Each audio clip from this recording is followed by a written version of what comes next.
Salut Loulou.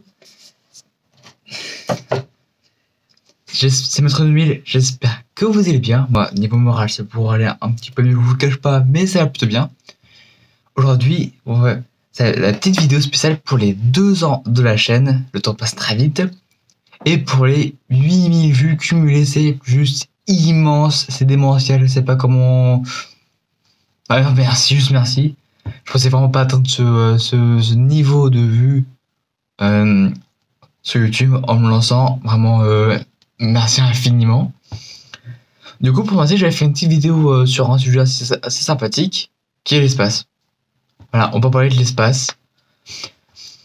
Parce que c'est un sujet que j'aime beaucoup. Et plus particulièrement...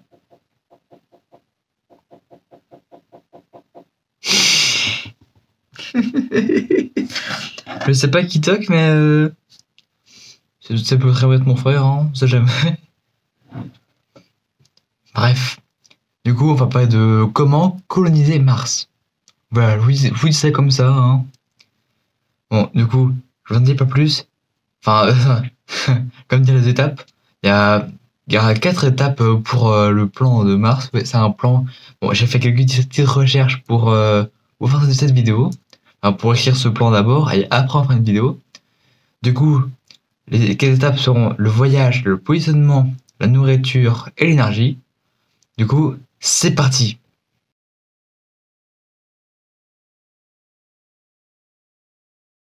Bon, je pense que vous vous en doutez, le voyage vers Mars est très long.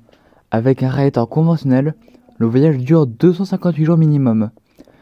Et si vous allez sur Mars, je suis pas sûr que vous aimeriez faire un voyage aussi long. Il faut donc trouver une solution pour réduire ce temps de voyage. Donc, vous allez me demander, du tout, comment on fait pour réduire un voyage pareil? Avec quelle technologie on pourrait le faire?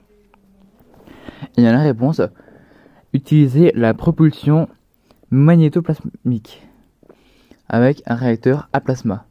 La différence entre un réacteur conventionnel et un réacteur à plasma, c'est que le réacteur conventionnel utilise un gaz sous haute pression qui, lors de la mise à feu, est mis à combustion pour faire décoller la fusée.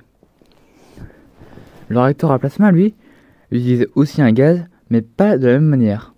Ce gaz est contenu dans une première chambre où il est bombardé par des ondes radio. Il est pour le moment, il est froid, mais avec un champ magnétique, il est contenu dans une deuxième chambre où il sera chauffé et excité à 3,5 millions de degrés. Avec ça, avec ceci, ce réacteur est 10 fois plus puissant qu'un conventionnel.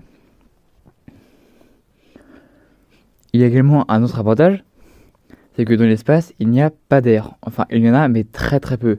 La quantité est quasiment nulle. Et avec ce manque d'air, il n'y a pas de frottement dans l'espace et donc pas de perte de vitesse. Il ne sera donc pas nécessaire de garder le réacteur en marche pour la durée du voyage.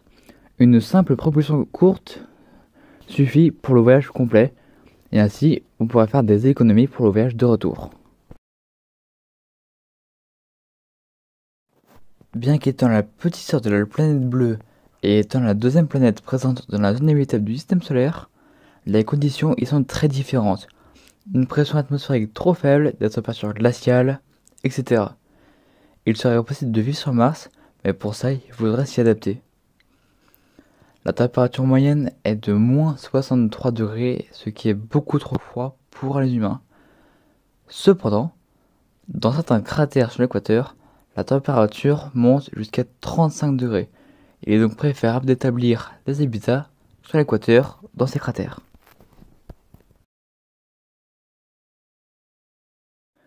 Comment faire pousser quoi que ce soit sur Mars? Il faut pour ça construire dans les habitats des zones tropicales et autres conditions propices aux plantations. Les serres ne peuvent pas être faites comme sur Terre, comme vous vous en doutez. On va donc utiliser ni du verre ni du plexiglas, mais de l'aérogel de silice pour contenir la chaleur. Maintenant qu'on sait qu'il y a de l'eau sur Mars, on va devoir en récupérer à l'aide d'expéditions de robots sur les pôles glaciales de la planète rouge. Donc on ne peut pas manger que des fruits et des légumes tous les jours. On va donc devoir, à l'aide de cargos, réapprovisionner régulièrement la planète Mars avec de la viande ou d'autres métaux comme ça. Comme l'a dit un chevalier célèbre, le gras, c'est la vie.